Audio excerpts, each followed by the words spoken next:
አሁን ለምሳሌ እዚህ ጋር ከላይ በፎቶ አሳያችኋለሁ፣ አስቀምጥላችኋለሁ። እኔ እየሰጡት ያለው ቶን እና ስዕሉ ላይ ፎቶ ላይ ያለው ቶን ጭራሽ ነው የማይገናኙ። ምክንያቱም ዳርክ ፓርት ነው። ለምንድን ነው ላይት ቶን የሰጡት? መጀመሪያ ለምን ላይት ቶን መጀመሪያ ሰጡት ነው ዋናው ጥያቄ። ዳርኮ ራሱ እንዲያምር ነው መጀመሪያ እንደዚህ አይነት ላይት ስኪን እየሰጡት ያሉት። ላይት ስኪን ሆኖ ግን ጥርት ያለ ስኪን ልሰጠው እየሞከርኩ ያሉት፣ ኳሊቲ ያለው ስኪን ሻዶው እንዲያምር ነው እያደረኩ ያሉት። እቺኛዋ ሳይዝ አነስ ያለች ስለሆነች ያው ብሩሽ ታች በጣም ያስቸግራል በዚህ ሳይዝ መስራት በደንብ። ግን በቻልኩት አቅም ስሪዲ ፎርሙን ሰርቼው አሪፍ ቶን እንዲኖረው አደርጋለሁ እንጂ በጣም ሳይዟ በጣም ትንጥዬ ናት። ላርጅ ሳይዝ ቢሆን ሳይዙ በጣም ላርጅ ነገር ቢሆን በደንብ ብሩሽ ታች ማድረግ ስለሚቻል በደንብ አድርገን ብሌንድ ማድረግ እንችላለን። እቺ ግን ትንሽ ታስቸግራለች። ትንሽዬ ብቻ ብዙ ዚህኛ ላይ አያስቸግርም፣ ግን ትንሽዬ ያስቸግራል። ብቻ ግን አሁን እዚህ ጋር ጥቁር ነው። ጥቁር አድርግቼ መሄድ ይችላሉ አይደል? እንደዛ አብዛኛው ሰው እንደዚህ ያደርጋል፣ ያፈጥናል። ጥቁር አድርግቼ ሲሄድ ግን እኔ ጥቁረቱ የምፈልገው ጥቁረት እራሱ አለ። ጥቁር ሆኖ ደግሞ የምፈልገው ጥቁረት አይነት አለ፣ ኳሊቲ ያለው ጥቁረት። እሱኛውን ጥቁረት ስለምፈልግ ነው በእንደዚህ አይነት መልኩ የሚሄደው። በእንደዛ ብሄድ አሁን ከሚሄድበት ስቴፕ እፈጥናለሁ። ግን ፈጥኜ ግን የምፈልገውን አይነት ኳሊቲ ላላገኘው እችላለሁ። ሜቢ እንዴት ነው ስዕሉ ካሜራ ላይ ሲሆንና በአካል ሲሆን እንደሚለያዩ። ካሜራ ላይ ሲሆን ምናልባት ስሙዝ ሆኖ ሊታይ ይችላል፣ ምናምን ጥሩ ኳሊቲ ያለው ሊመስል ይችላል። ራቅ ተደርጎ ስዕል ሲታይ ስዕሉ በደንብ የተሰራ ይመስላል። ግን ቀረብ ብላ አይታችሁት ስክሪብል የሆነ ሽፍሽፍ ያለ ነገር እንትን ከሆነ ያለው ሃሽ የሚመስል ብሌንድ ከሆነ ያለው ምኑን በብሩሽ ተሰራ እንደማለት ነው። ብሩሽ መስራቴ ምን ጥቅም አለው እንደማለት ነው። ሌላው ደግሞ ምንድን ነው ብሌንድ ስናረግ ፓውደር እናጠቅሳለን አብዛኞቻችን። ግን ፓውደሩን እንዴት ነው የምናጠቅሰው? ስኪን ቶናል ቫሊዩ እንዴት እንደሚመጣ ላይት ቶን ሲሆን የሆነ ስሙዝ የሆነ ጥርት ያለ ቶን እንዴት ነው የሚመጣው? ሁሉም ሰው አጥቅሶ ይሰራል፣ ግን ያን ቶን ማምጣት አንዳንዴ በጣም ይቸገራሉ። ነው ሰው እንዴት ነው ለሚለው ይሄው ፓውደሩ ይሄውና ባዶ ወረቀቱ ይሄውና ይሄው እቺን ፓርት በቃ ትንሽ ፓውደር ያለበት ፓርት ነው። መሳሳት አለበት። ስኪኑ ላይት ቶን ከሆነ መሳሳት አለበት። ይሄው እዚህ ጋር እንደምታየው በጣም መሳሳት አለበት። በቃ ብሌንድ ሳደርገው ያስታውቃል ራሱ ማለት ነው። የሳሳ ነው። ይሄው የሳሳ ነው። አጥቅሼ አልሄድኩም ብሌንድ ማድረግበት ቦታ ላይ፣ ምክንያቱም መሳሳት አለበት። ስኪን ላይት ቶን እንደዚህ ነው የሚሰራው። ዳርክ ከሆነ ነው አጥቅሰህ የምትሄደው። አጥቅሼ እኔ ብዙ ጊዜ ዳርክ ቢሆንም በጣም ዳርክ ካልሆነ ቀጥታ አጥቅሼ አልገባበትም።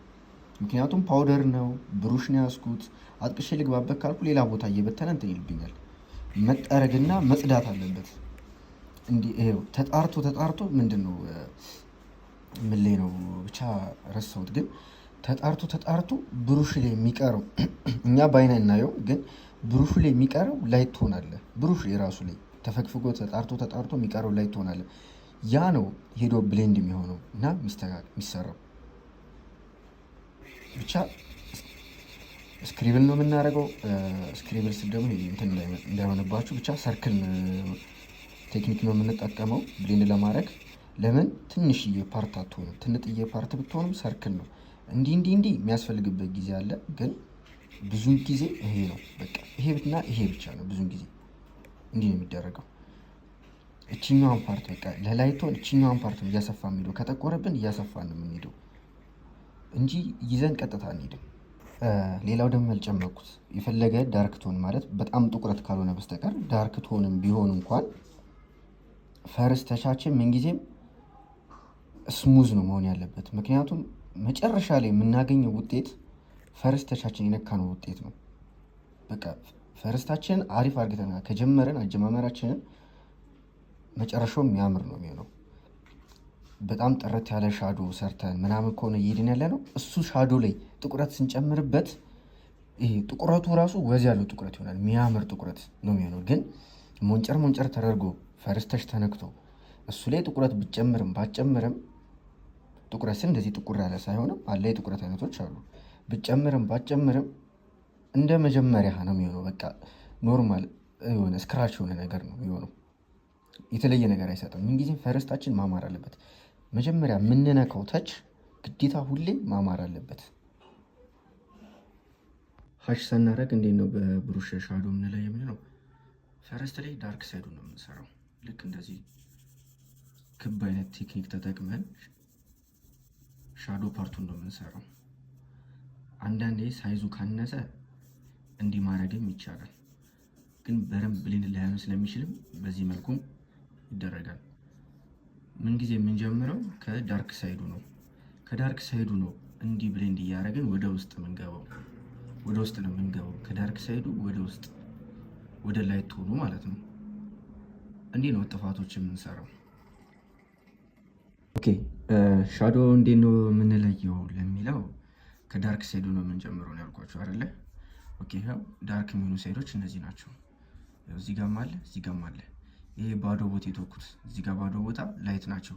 እዚህ ጋር ደግሞ መሀል ላይ ሃይላይት አለ፣ ግን ከሃይላይቱ ሰፋ አርግቼ ነው የተወኩለት። ይህ ለምንድን ነው? ከዳርኩ ወደ ላይቱ ሲመጣ መሀል ላይ ትናንሾች ትራንዛክሽኖች አሉ እየፈዘዙ እየፈዘዙ እየፈዘዙ ወደ ላይት የሚቀየሩ እነዛን ቶኖች ለመስራት እንዲያግዘኝ ነው እንደዚህ አርግቼ የተወኩት። ዋናው ዳርኩን ሳይድ ከሰራን በኋላ ምንድነው የምናደርገው? የምናደርገው ብሌንድ እያሽከረከር ነው። ብሌንድ እያደረግን ወደ ውስጥ መግባት በቃ ምንም የተለየ ነገር የለውም። ወደ ውስጥ መግባት ራሱ ከዚህ ጋር የተጠረገ ወደዚህ የፈዘዘ ቶን ይገባልናል። ወደዚህ የፈዘዘ ቶን ይገባልናል። እዚህ ጋርም ተመሳሳይ ነው። ይሄ ዳርክ ሳይዱ ነው፣ ይሄ ጠንከር የሚለው ሳይዱ ነው። ዳርክ አካፋዮቹ ማለት ነው። ሻዶ ፊቱን ስሪዲ የሚያስመስለው ፓርት እነዚህ ናቸው። እነዚህም ፓርት ካልዘለላችሁ ፊቱ ኦልሬዲ ስሪዲ ነው የሚመስለው። ቶናል ቫሊዩ ምናምኑ ጥርት ያለ ሼዲንጉ ምናምኑ እሱ በልምድ ይመጣ ነው። ዋናው ግን ቢያንስ ሽርፍርፍም እያለባችሁ ስሪዲ ፓርቱ መምጣት አለበት። ምንድነው ከዚህ በኋላ በቃ ብሌንድ እያረክ ማስገባት፣ ብሌንድ እያረክ ማስገባት ነው ማገናኘት። የከፋፈልከውን ፓርት ልክ ወደ አፍንጫ ጋር ልምጣ። አፍንጫ በጣም ብዙ ሰው ይከብደዋል። በጣም ብዙ ሰው፣ እኔም ይከብደኛል፣ ሁላችን ይከብደናል። ግን አፍንጫ እንዴት ነው የሚሰራው? መጀመሪያ መረዳት ነው። ስዕልን ማቴሪያል አይደለም ሌላ ነገር አይደለም ፊክስ የሚያደርገው፣ ስዕሉን መረዳት ነው ያለብን። አሁን አፍንጫ እንዴት ነው የሚሰራው? ይሄው ቀድሜ ዳርክ ሳይድ ሰራው። ዳርክ ሳይድ ይሄው ዳርክ ሳይድ ብሌንድ ስናደርግ ምንድነው ችግራችን? ዝም ብለን ብሌንድ የምናደርገው ግን ቅርጹን ይዘን፣ አሁን ለምሳሌ የአፍንጫ ይሄ ከርቭ ነው አይደል? እንደዚህ ከርቭ ነው። ይሄን ቅርጽ ይዘን ነው ብሌንድ የምናደርገው። እቺን ቅርጽ ይዘን ይሄው እያሽከረከርን ከሆነ ብሌንድ የምናደርገው ማለት እቺን ጠር ይዘን፣ እቺ ከዚች እንደዚህ ማለት እቺን እንደዚህ ጠር ይዘን እያሽከረከርን እንወጣለን። እንደዚህ ከዛ እየፈዘዘ ራሱ እንደዚህ አይነት ከርቭ ይመጣል። ልክ እንደዚህ የሆነ ከርቭ ነገር እንደዚህ አላ እንደዚህ ነገር ይሆናል። ከዛ ብሌንድ ሙሉ ስታደርጉት በቃ ሪል አፍንጫ ይመስላል። ሪል ስሪዲ የሆነ አፍንጫ ማለት ነው። ከዛ ምር የምናደርገው እቺ ፓርቷ ጋር ሃይላይት አለ፣ በላጲስ ሃይላይት መጨመር ስላልሰራውለት ነው እንጂ ይሄ ሳይድ ዳርክ ነው። ያው ይሄ ሳይድም በደንብ ዳርክ ነው። እቺኛዋ ፓርት ትፈዛለች፣ ላይት ነገር አለው። ምክንያቱም ከዚህና ይሄ መለየት አለበት። ወደዚህ ልምጣ። ከዚህ ጥፋቱ በታች ያለው ዳርክ ነው። ከዛ ምንድነው ጥላው እዚህ ጋር ነው የሚያውቀው። አብዛኞቻችን ጥላ ስንሰራ ደማቅ ጥቁር እዚህ ጋር ነው የምንሰራው። በቃ ዝም ብሎ የተቸከቸከ ጥቁር ደማቅ ጥቁር እንደዚህ አይደለም የሚሰራው። እኔ ኦልሬዲ አፍዝዤዋለሁ። ያፈዘዝኩበትም ምክንያት ያው ታውቁታላችሁ፣ ቀርሜ አውርቼዋለሁ። ከዚህ በኋላ ነው ሙሉ ስሪዲ ሼፑን ከጨረስኩት በኋላ ነው ውስጥ ያሉት ዲቴሎች እንዳለ የምሰራው። ይሄኛው እዚህ ጋር ያለው ጥላ እንዴት ነው የሚሆነው ማለት ነው። ይሄ ፓርቱ በጣም ደማቅ ጥቁር ነው። ይሄ ፓርቱ ደማቅ ጥቁር ነው። እየፈዘዘ ነው የሚሄደው። ከጥቁሩ እየፈዘዘ ጥቁር ነው። ኦልሬዲ እስከዚህ ድረስ ጥቁር ነው። እስከዚህኛው ድረስ ጥቁር ነው፣ ግን እየፈዘዘ የሚሄድ ጥቁር ነው የሚሆነው። ከዛ እቺኛዋ ናት ዋና ፖይንቷ። እቺኛዋ ጋር ላይት ነገር ያስፈልጋል። በቃ የሚገደብበት ጥላ የሚመስልበት ቦታ ይሄ ፓርቱ ነው። ላይት ነገር ያስፈልገዋል። ይሄኛውን ፓርት ሰርታችሁ ይሄን በስርዓት ከሰራችሁት በስርዓት ጥላ ይመስላል ማለት ነው። ፈርስት ቶኑ ይሄን ይመስላል። እስኪ ሁላችንም ራሳችንን ፈተሽና ምን ያህሎቻችንን ፈርስት ቶን በዚህን ያህል ሙሉን ብርሃንና ጥላው ለይተን የምናወጣው? ከዚህ በኋላ ያለው ዳርክ ቶኖቹን ለመጨመር በጣም ቀላል ነው።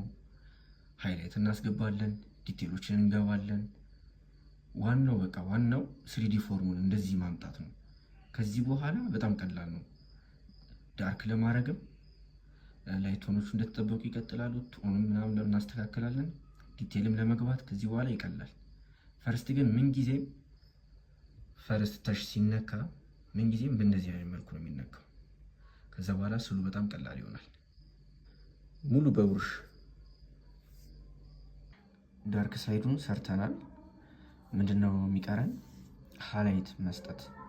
ሃይላይት ሲሰጥ ፍክት ይላል። አንደኛ ነገር ያው ስዕሉን ስዕል ያስመስለዋል፣ በደንብ ጎላ ይላል ሃይላይት ሲኖረው። ሌላው ደግሞ በደንብ ሻዶን ለመለየት ይጠቅማል። ልክ ገና ስንጀምረው በሰጠነው ሻዶ መሰረት ከዚህ በኋላ በቃ እንዳለ አሁን እዚህ ጋር እንደምታዩት ዳርክ የሚሆኑን ዳርክ እያደረግን ላይት ቶኑን እየተውን ሃይላይት ስንጨምር መጨረሻ ላይ ሃይላይት የምንጨምረው ብቻ በመጀመሪያው መሰረት። መጀመሪያ ማውጣት የሚጠቅመው ለእንደዚህ አይነት ሰዓት ላይ ነው። መጀመሪያው በዚህ ሳይድ ገና አልተነካም። በዚህ ሳይድ ያወጣ ነው ፈርስት ላይ ተቻረግ ነው ሌየር። አሁን ሙሉ ፕሮግረሱን እሱ ነው የሚወክለው። ቶኖቹን ስለምናውቃቸው የቱጋ ዳርክ ይሆናል፣ የቱጋ ላይት ይሆናል ቀርመን ስላወጣን በሱ መሰረት ነው የምንሄደው። እንደዚህ ሲሆን በጣም ቀላል ነው።